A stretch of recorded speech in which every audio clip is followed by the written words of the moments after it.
एक नौकरी अगर पाने भी युवा को 5 से 9 वर्षों का इंतजार करना पड़े तो सोचिए वो किस उम्र में अप्लाई करता है, किस उम्र में नौकरी पाता है।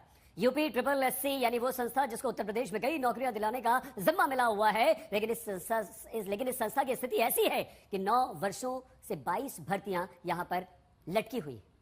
अब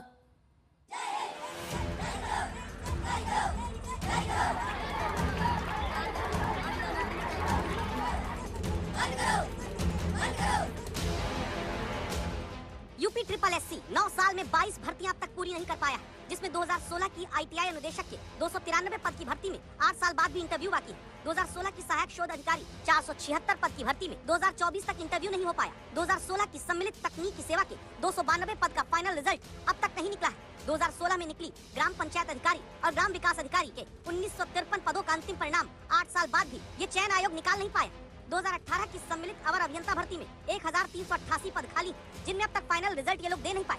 क्या क्या गिनाए आपको सीधा हिसाब सुनाते।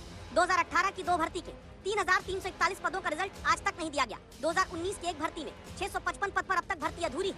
2022 की 5 भर्ती में 7222 पदों पर अब तक नियुक्ति तक मामला पहुंचा नहीं, और 2023 में निकली 10 भर्तियों में 10,067 पदों पर अब तक परीक्षा ही नहीं कराई जा सकी।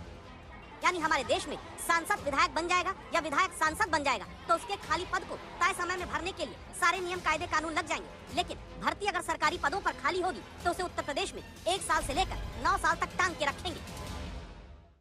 अब इसमें हम लोग इसको सिस्टमेटिक करने का प्रयास कर रहे हैं, और हमारे पास आज की डेट में 22-23 हज़ार बच्चों के फॉर्म डिफरेंट सर्विसेज के आ चुके हैं, जो हम एडवर्टीजमेंट भी करने वाले हैं, और मैं समझता हूं कि उनकी परीक्षाएं भी हम लोग जनवरी या फरवरी तक करा लेंगे।